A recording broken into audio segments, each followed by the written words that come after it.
سب کو اس پہ عمل کی توفیق عطا فرمائے۔ الحمدللہ ثم الحمدللہ۔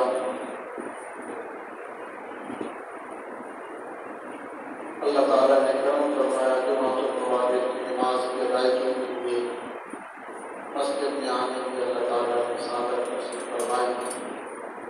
پروردگار عالم اس کے فیوز و الفاظ اور اپنی شایان شان اللہ تعالیٰ اس کا اجر و ثواب عطا فرمائے۔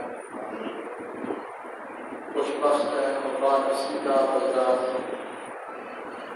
جمعے کی اذان سنی، تیار ہو کر باوجود کتاب بندگی کی لیے اس عظیم و شان جمعۃ المبارک کی فریضے کی ادائیگی کے لیے اللہ کے رسول تشریف لائے ہیں۔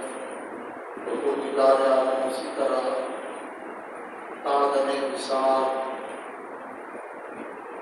جتنے بھی مذہبی معاملات ہیں، نمازیں ہیں، دیگر ہیں، اللہ سب سے آگے سب کے اندر میں رہنا نصیب فرمائے۔ پروردگار عالم ان مقدس گھڑیوں کا صدقہ اللہ تعالیٰ زندگی کی تمام خطاؤں کو معاف فرمائے اور صدقہ پیغمبر اسلام کے عالم کا اللہ تعالیٰ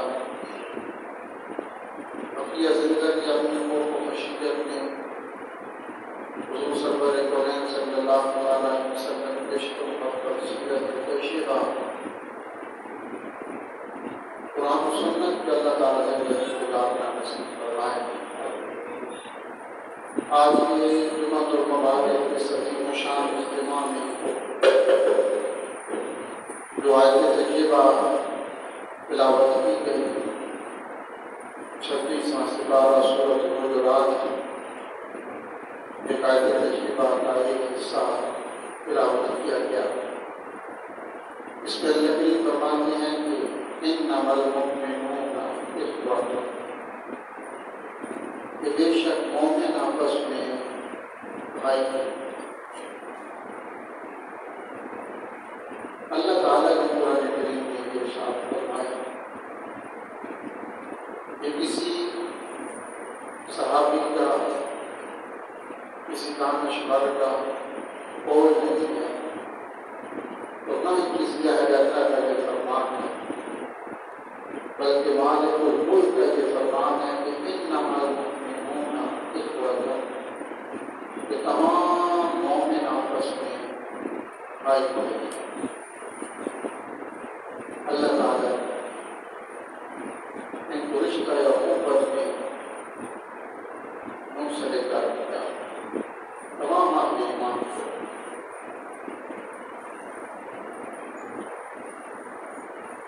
حضور نے فرمایا کہ تمام مومن آپس میں اہل ایمان ایک جسم کی مانند ہے، ایک جان کی مانند ہے۔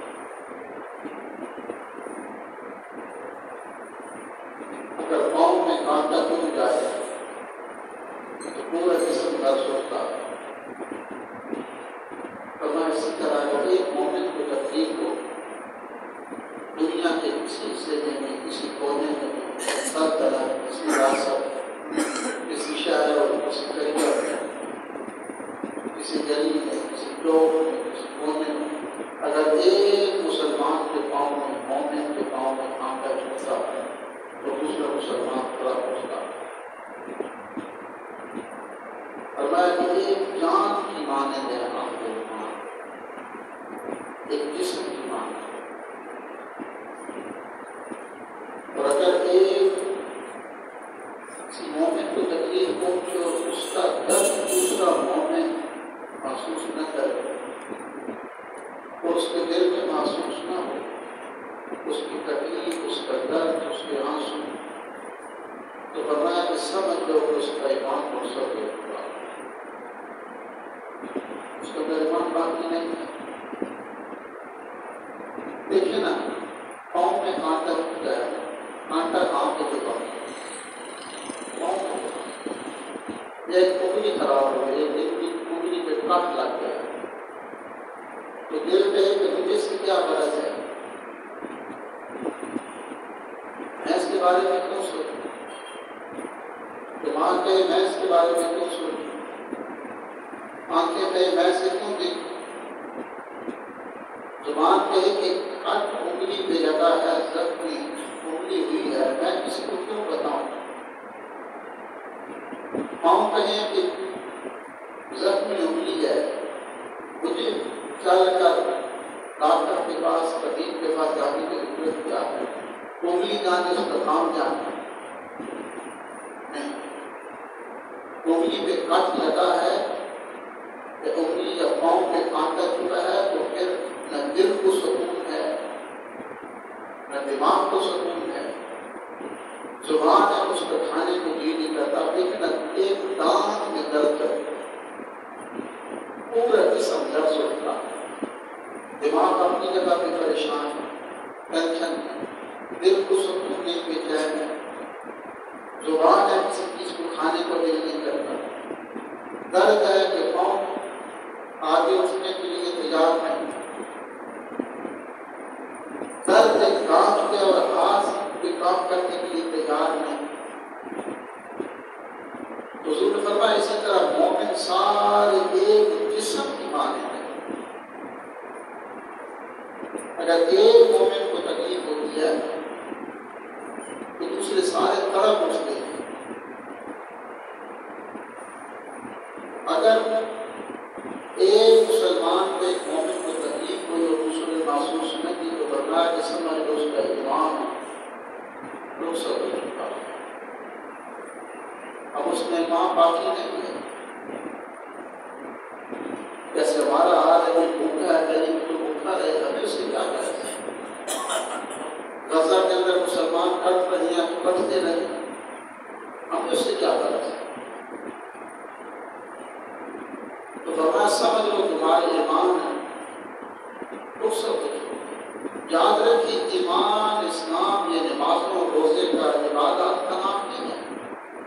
حضور سے پوچھا گیا یا رسول اللہ مسلمان کی تعریف کیا ہے؟ مسلمان کسے کہتے ہیں؟ حضور نے یہ نہیں فرمایا کہ جو لمبی نمازیں پڑھے، حضور نے یہ نہیں فرمایا کہ مسلمان کی تعریف یہ ہے کہ جو اذان سن کر 5 وقت کی نماز پڑھے، جو روزے رکھے، جس کی داڑھی لمبی ہو، سر پہ ماما ہو، جس کے ہاتھ میں تسبیحاں ہوں، تہجد پڑھتا ہو، وہ مسلمان ہے۔ حضور نے یہ تعریف نہیں فرمائی مسلمان کی، فرمایا کہ مسلمان وہ ہے المسلم من سلم المسلمون من لسانه ويده او كما قال صلی اللہ علیہ وسلم۔ حضور نے فرمایا مسلمان وہ ہے کہ جس کے ہاتھ اور جس کی زبان سے دوسرے مسلمانوں کی عزت محفوظ رہے، وہ مسلمان ہے۔ حضور نے پیغمبر اسلام میں سید الانبیاء سید الرسول کی تعریف فرمائی، مسلمان کی تعریف کی ہے کہ جس کے ہاتھ سے کسی کو تکلیف نہ پہنچے وہ مسلمان، کوئی کسی کی غیبت نہ کرے، کسی کے بارے میں برا بھلا نہ کہے، وہ مسلمان ہے۔ جس کے ہاتھ سے باللسان ہی بیدی ہی دوسرے مسلمان محفوظ رہے، جو فرمایا اس کو مسلمان کہتے ہیں۔ اگر ایک مسلمان پریشان ہے تو دوسرا طرف اٹھے، وہ مسلمان، اسے مسلمان کہتے ہیں۔ تو جب تک اندر ایمان کی قوت مضبوط نہیں ہے نا ایمان، اس وقت انسان لرزہ برتتا ہے، خوف کھاتا ہے۔ آج ہم مسلمان نام کے رہ گئے نا، ہمیں پتہ نہیں ہے ہمارے ہمسائے کو بھوکا ہے، غریب بھوک ہے، وہ مسلمان بیمار ہے، تڑپ رہا ہے، اسے کیا ہے اس کا خیال ہی نہیں۔ میں نے اسے حدیث پاک درس میں بھی سنائی تھی کہ اس سے بڑے لفظ اس حدیث میں نہیں آئے، اتنی حضور کے حدیث پاک میں اس حدیث سے بڑے لفظ کسی حدیث میں نہیں آئے۔ وہ حدیث کیا ہے؟ وہ حدیث یہ ہے، بڑی توجہ سے سننا، وہ حدیث یہ ہے کہ حضور نے فرمایا کہ قیامت کے دن اللہ بندے سے کہے گا بندے کو تیری نمازیں تو بڑی کرو، کوئی تیری نماز قضا نہیں، تو نے حقوق اللہ تو بڑے پورے کیے، لیکن یہ بتا کہ میں تیرے ہمسائے میں رہتا تھا۔ اللہ بندے سے فرمایا میں تیرے ہمسائے میں تھا، میں بھوکا تھا، تم نے مجھے کھانا کیوں نہیں کھلایا؟ اللہ بندے سے کہے گا بندے میں تیرے پڑوس میں رہتا تھا، پیاسا تھا، پانی کیوں نہیں پلایا؟ اللہ بندے سے فرمائے گا بندے میں تیرے ہمسائے میں تھا، بیمار تھا، اپنی دوا مجھے کیوں نہیں دی؟ چوتھا لفظ حضور فرمایا اللہ بندے سے فرمائے گا بندے یہ بتا میں تیرے ہمسائے میں تھا، میرے پاس کپڑے نہیں تھے، مجھے لباس کو نہیں دے گا۔ بندہ آگے سے کہے گا کہ یا اللہ تو اللہ ہے، تو ساری چیزوں سے پاک ہے، نہ تو کھاتا ہے، نہ تو پیتا ہے، نہ تو بیمار ہوتا ہے، تیری شام کا بلا تھا کچھ مسلم کو مراد ہو، نہ تو روز آتی ہے، نہ نیند آتی ہے، تو سونے جاگنے سے پاک ہے۔ مطلب جب وہ کفر نہ حد تو بے نیاز ہے ہر چیز سے۔ اللہ پھر بھی کیسے کہتا ہے کہ میں تیرے ہمسائے میں تھا، بھوکا پیاسا تھا، بیمار تھا، کپڑے نہیں تھے؟ اللہ فرمائے گا بندے جو تیرے ہمسائے میں بندہ تھا، تیرا ہمسایہ تھا، وہ میری مخلوق نہیں تھی، اس کو میں بھی پیدا نہیں کیا تھا، اس بندے کا بھوکا رہنا خدا کا بھوکا رہنا تھا، اس بندے کو کھانا کھلانا تو خدا کو کھانا کھلانا۔ یا اس سے بڑے کوئی اور حدیث میں لفظ ہوں گے تیرے ہمسائے میں تھا، گھر کا ہمسایہ ہے، شہر کا ہمسایہ دوسرا شہر سے ہمسایہ ہے، ایک ملک کا دوسرا ملک کا ہمسایہ ہے۔ آج ہم سارے ہمارے ہمسائے میں، ہمارے ساتھ، ہمارے پڑوس میں، غزہ میں، فلسطین میں مسلمان کٹ رہے تھے اور یہاں کوئی اثر نہیں کھیل رہے۔ آج پاکستان کی جوان بستی میں کھیل کود کے اندر میں، کھانے پینے میں مصروف ہے۔ جیسے میں نے حدیث پہلے بھی سنائی تھی آپ کو، جب حضور نے فرمایا کہ حضور سے پہلی امتوں میں ایک امت پہ عذاب آیا، اللہ نے فرمایا اس مسجد کو الٹ کے رکھ دو۔ تو جبریل نے کہا، جبریل نے گواہی کی تھی یا اللہ اس کے بندہ بڑا عبادت گزار بھی ہے، اس کی عبادت کی گواہی جبریل دے رہے تھے، یا اللہ ایک پلک جھپٹنے کی دیر بھی تیری یاد سے مغافل نہیں رہا۔ وہ بھی اسی بستی میں رہتا ہے، اللہ نے فرمایا اس کو تو سب سے پہلے درد دو۔ یا اللہ اتنا نیک بندہ پلک جھپٹنے کی دیر بھی تیری یاد سے غافل نہیں، اس کو بھی تباہ کر دیتا ہے۔ کیوں؟ اللہ نے فرمایا اس لیے کہ کبھی بھی میری غیرت کی وجہ سے اس کے ماتھے پہ بال نہ پڑے۔ وہ جو تسمیاں پھیرتا رہا، مسلمان کٹتے رہے، مسلمانوں کو ظلم ہوتا رہا، کبھی غیرت کی وجہ سے اس کے ماتھے پہ بال نہ پڑے۔ اس کے خون میں جوش نہیں مارا تھا، اور جس مسلمان کو خون جوش نہ مارے غیرت میں آ کر دوسرے مسلمان کا ظلم دیکھ کر اس پہ ظلم ہو رہا، مظلوم مومن اور مظلوم مسلمان کو دیکھ کر اللہ نے فرمایا کہ اس کا خون جوش نہیں مارتا، اس کی غیرت نہیں جاگتی، ورنہ اس کی عبادات کی کوئی ضرورت نہیں، اس کو تباہ کرتا۔ آج ہم تو بے فکر ہیں، مسجدوں میں نمازیں بھی پڑھ رہے ہیں، تسبیحاں بھی ہیں، صدقات و خیرات بھی ہے، غزہ کے اندر مسلمان فلسطین میں کٹتے ہیں تو کٹتے ہیں، ہمیں اس سے کیا کریں؟ آج ہمارے حکمران ہمیں یہ کہتے ہیں ہمیں اپنے ملک کے بارے میں سوچنا چاہیے، اپنے ملک محفوظ رکھنے چاہیے، ہمارے دائرے کار میں جتنا ہمیں اتنا تو کرنا چاہیے۔ یہ صرف اس لیے کہ ہمارے ایمان کمزور ہوتے ہیں، جتنا بندے کا ایمان کمزور ہوتا ہے اتنا ہی بندہ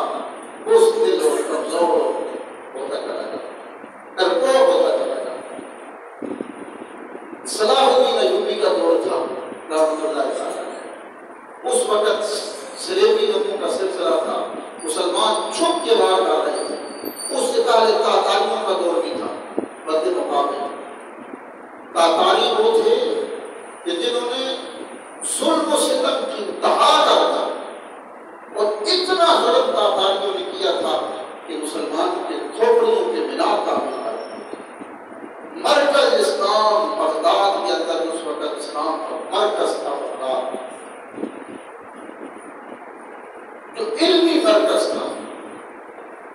سب سے زیادہ لائبریریاں کتب خانے بغداد میں تھے. جب تاتاریوں نے حملہ کیا لائبریری کو آگ لگا. 3 دن تک دریائے دجلہ کا پانی سیاہ ہو جاتا رہا. پھر جب ظلم و ستم کی انتہا کی تو کہا کہ جو عیسائی کسی مسلمان کا ساتھ نہیں لائے بس کاٹ کر رکھ دیں گے. عیسائی ہاتھ میں پیسے لے کر پھرتے تھے کسی مسلمان کا ساتھ پڑ جائے تاتاریوں کے ظلم سے بچ جائے. اتنا قتل عام ہوا تھا بغداد کے اندر, اتنا قتل عام مرکز اسلام کو اتنا خون میں نہلایا گیا کہ 3 دن تک تاریخ لکھتی ہے کہ دریائے دجلہ کا پانی سرخ ہو کے بہتا. اتنے ظالم اتنے طاقتور وہ تھے تاتاری. لیکن کچھ ایسے لوگ تھے اس وقت جنہوں نے تاتاریوں کے پینا حرام کر دیا. تاتاریوں کے ہوش کھو گئے تھے. سمجھ نہیں آتی کیا کچھ لوگ ہیں جو رات کو نکلتی ہیں تاتاری فوج پہ شب خون مارتی ہیں پھر پہاڑوں میں چھوڑ جاتے ہیں. جنات ہے انسان ہے کچھ بھی نہیں. قتل عام ہے. تاتاری قوم سر پکڑ کے بیٹھ اس کا جو بادشاہ تھا طاقتور تھا کیا ہو رہا ہے کوئی سمجھ نہیں. وہ رات کو جو شب خون مارتے ہیں کس طرف سے نکلتے ہیں, تعداد میں کتنے ہیں, کہاں سے آتی ہیں, تباہی کرتے آگے گزر جاتے ہیں. مہینوں تک یہ سلسلہ جاری رہا اور مہینوں کے بعد جو شب خون جنہوں نے تاتاریوں کی چیزیں حرام کر کے رکھ دی تھی وہ پکڑے گئے. وہ حملہ آور کتنے تھے, وہ کوئی بہت بڑا لشکر نہیں تھا. وہ 4 بزرگ تھے سفید پیش جنہوں نے تاتاری فوج کا جینا حرام کر دیا تھا. 4 بزرگ سفید ریش پورے کو پکڑے گئے, بادشاہ کے سامنے پیش کیا گیا. وہ 4 بزرگ جو پہاڑوں میں عبادت کرتے رات کو نکلتے شب کو مارتے سمجھ نہیں آتی وہ کہاں سے اور کہاں چلے گئے. پکڑے گئے تاتاری بادشاہ کے سامنے پیش کیے. اس نے کہا جب تم تھے کہ ہم پوری دنیا کی سپر طاقت سے ٹکرا رہے تھے, ہمیں کچھ نہ کر سکتے اور تم نے ہمارا جینا حرام کر کے رکھ دیا. بادشاہ کے سامنے وہ 4 بزرگ مومن مسلمان کھڑے,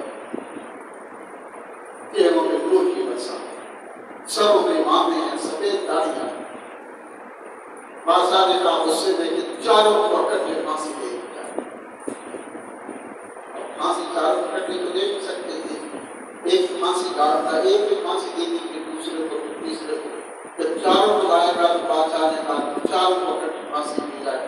اب ایک کو دے دی تھی تو ایک کو پکڑ کے لایا تو دوسرا یک تک آگے بڑھا. اس نے کہا بادشاہ سلامت, اس کو میرا زیادہ ہے, پہلے پھانسی مجھے دی. میں نے اس سے زیادہ قتل میں نے کیے, مجھے پہلے پھانسی دی جائے. اب جب بادشاہ نے کہا ٹھیک ہے تو تیسرا آگے بڑھا. اس نے کہا اس کا کوئی قصور نہیں تھا, اس سے بڑا قصور تو میرا تھا. راستہ اس کو میں دکھاتا تھا, بتاتا میں تھا حملہ کہاں پہ کرنا ہے, تلواریں کیسے چلانی ہے, ساری خبریں تو اس کو میں پہنچاتا تھا. اس سے زیادہ قصور میرا ہے, مجھے پہلے پھانسی دی جائے. چوتھا آگے بڑھا. اس نے کہا نہیں, سب سے بڑا مجرم تو میں, یہ تو سارے دنوں واپس جانا چاہتے تھے, میں نے ان کو روک لیا تھا کہ نہیں روکا. تمہاری فوج کا جتنا نقصان ہوا, جتنے قتل ہوئے, وہ سب یہی وجہ سے ہوئی, پہلے مجھے پھانسی دی جائے. اب 4 بادشاہ کے سامنے کھڑے ہیں, اس بار میں ضد ہے کہ پھانسی پہلے مجھے دی جائے. بادشاہ سر پکڑ کے بیٹھ گیا. اس نے کہا تم کون ہو, کون ہو؟ اس نے کہا محمد عربی کا کلمہ پڑھنے والے رسول اللہ کے غلام. کہا تمہیں موت سے ڈر نہیں لگتا؟ کہا نہیں, اور تمہاری حفاظت کرتے. ہم تو دنیا کے پنجرے میں بند ہیں, چاہتے ہیں کب یہ پنجرا کھولے اور آپ آواز کرتے ہیں. ہم تو موت کے لیے دوڑتے پھر رہے ہیں, جانا دیری پڑا. اتنا متاثر ہوا, اس نے کہا دوڑ کے بتا چھوڑ دو. یہ مومن کی شان تھی, یہ نہیں کہ تو 4 بزرگ تھے تو ہم کیا کر سکتے ہیں, تسبیح پکڑ کے مسجد میں بیٹھ جاتے. تاتاری مسلمانوں میں حملے کر رہے تھے, یہ 4 بزرگ تھے تلواریں لیے, ان کی پوری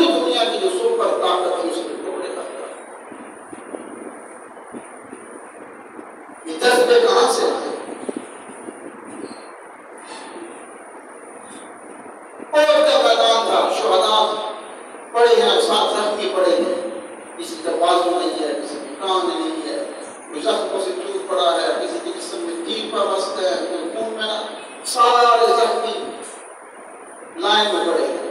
حضرت انس بن نضر رضی اللہ تعالیٰ عنہ صحابی رسول کہتے ہیں کہ ان کی کیفیت یہ تھی کہ جسم کا ایک حصہ ساتھ نہیں تھا، کسی کا بازو نہیں، کسی کا کان نہیں، کسی کا کان نہیں۔ کہتے ہیں وہ سب دلوان دے کی لفظ تھا، پانی پلاؤ، پانی پلاؤ۔ کہتے ہیں میں پیالہ دے کر پہلے کے پاس گیا، اس نے کہا کہ مجھ سے زیادہ اس کو ضرورت ہے، زیادہ زخمی ہے، اس کو پلاؤ۔ جب اس کے پاس کیا کہہ رہا تھا، آدھا تش پانی کا گھونٹ دے دو، گھونٹ کا چکا تھا۔ اس کے قریب کیا ہونٹوں سے لگا کہ اس نے ہاتھ سے کہا کہ مجھ سے زیادہ اپنے کو ضرورت ہے، وہ زیادہ پیاسا ہے، اس کی ٹانگیں کٹ چکی ہیں، اس کو پلاؤ۔ تب اس کے پاس کیا کہا، مجھے رہنے دو، اگلے کے بعد نہیں، اس کو پلا دو۔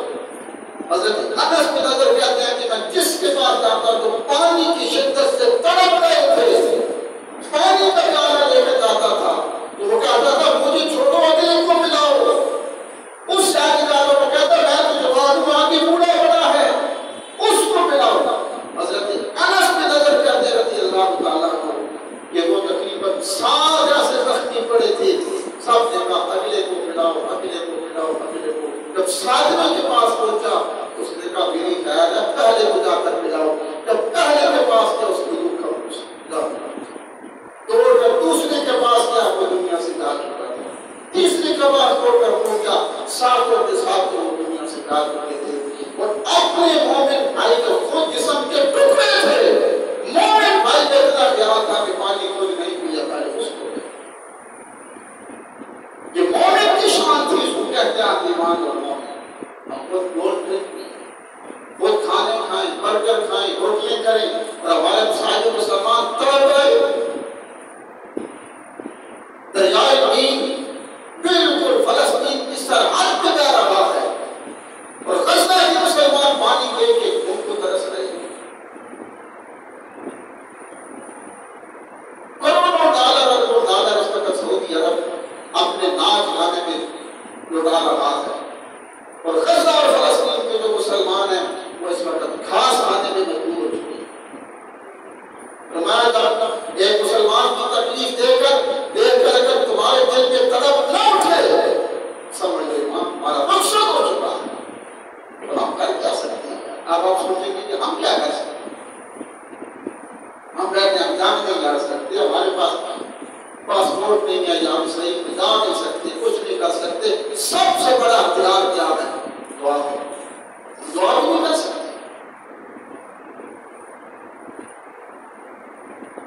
تو بات اب کریں اس کو دھیان سے سننا، یہ سب سے بڑا ہتھیار دعا۔ جب فلسطین میں رات المقدس میں صلاح الدین ایوبی تک کرنے آیا تو 1,00,000 سے زائد عیسائیوں کی فوج سامنے آئی۔ صلاح الدین ایوبی لڑتا بہت تک پہنچا۔ اب عیسائیوں کی 1,00,000 سے زائد فوج تھی جس سے پوری دنیا عیسائی سامنے کھڑے، 10,000 سپاہی صلاح الدین ایوبی کے پاس آ گئے۔ صلاح الدین ایوبی آ کر جب مسجد میں بیٹھ گئے، رات المقدس میں بیٹھا، ایک کونے میں بیٹھا، گھٹنوں کے ساتھ رکھا ہوا ہے، گہری سوچ میں ہے، پریشان ہے۔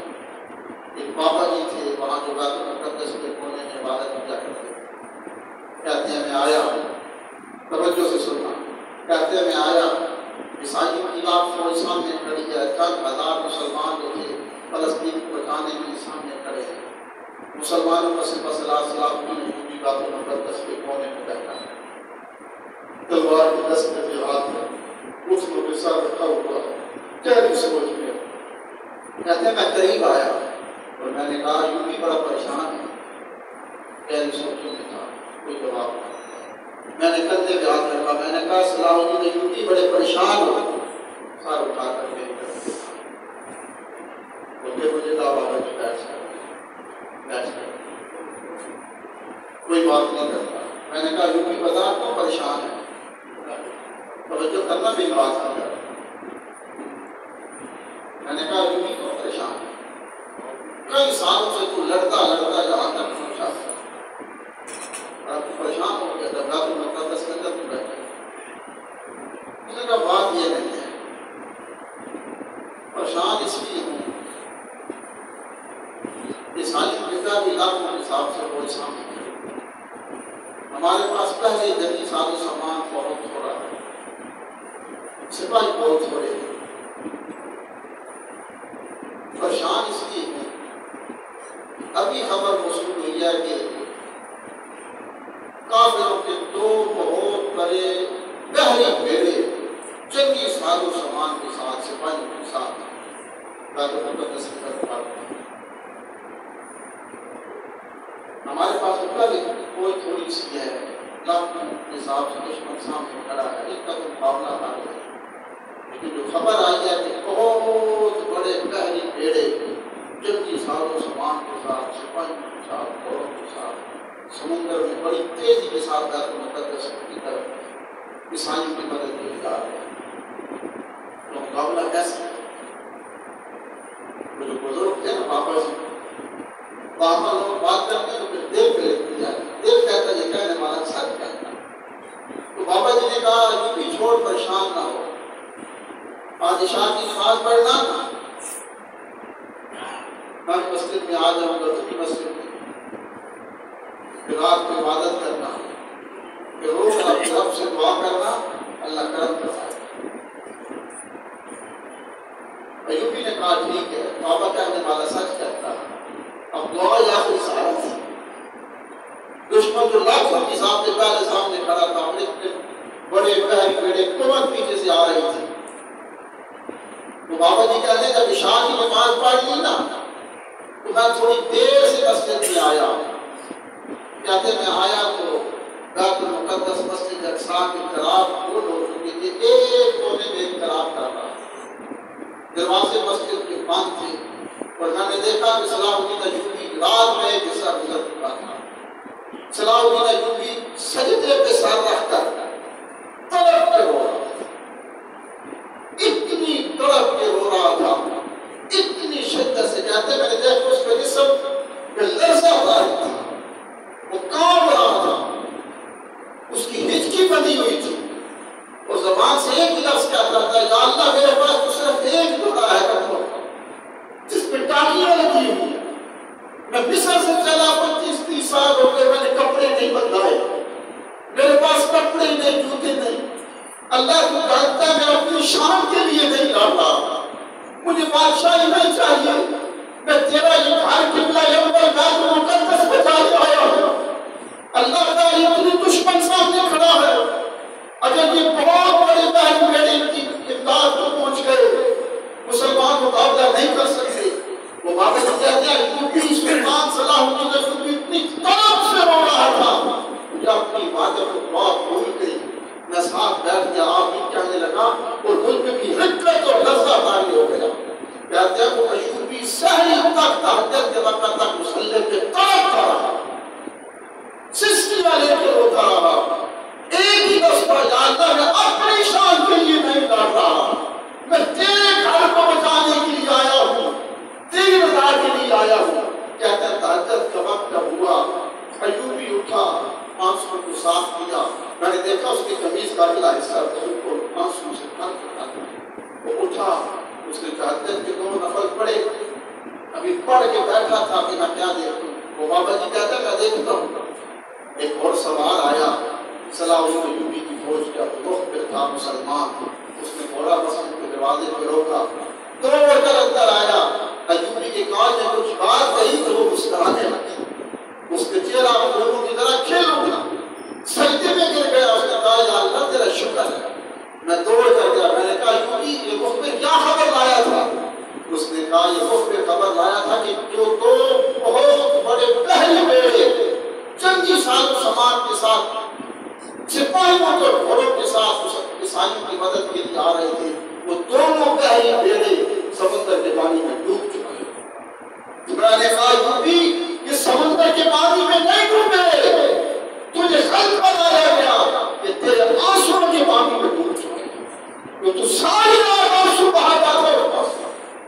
آج ہمارے پاس کچھ نہیں تھی، ہم کچھ نہیں کر سکتے، ہم بیٹھے ہیں، ہماری فوج لڑے گی، مسلمان لڑیں گے، نہیں لڑیں گے، یہ کچھ بھی نہیں ہوگا،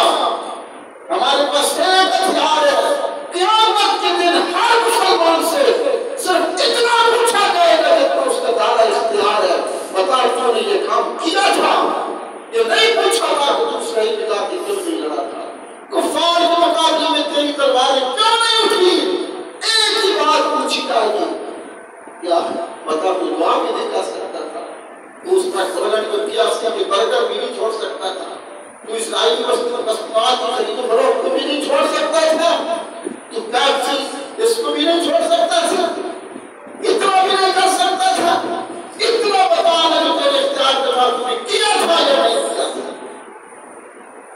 تو فرمایا مومن وہ ہے، حضور نے فرمایا مومن وہ ہے کہ جب ایک مسلمان کے مومن کو کانٹا ہوتا تو مومن تڑپ رہتا۔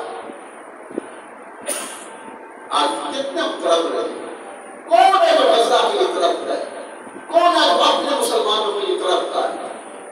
حاکم قضا میرے منہ میں خاک، کبھی ایسا نہ ہو، لیکن یہ میں نے پڑھا ہے کہ وقت بتاتا ہے کہ جو آگ لگی ہے پہلے افغانستان میں تھی، پھر شام میں گئی، پھر Libya, Chechnya, Kosovo, Bosnia, Burma, یہ جو آگ لگی ہے یہ ہمارے پاؤں تک پہنچ چکی ہے۔ اگلا نمبر جو اللہ نہ کرے یہ پاکستان کا، یہ خود میں نے اپنی کانوں سے سنا ہے۔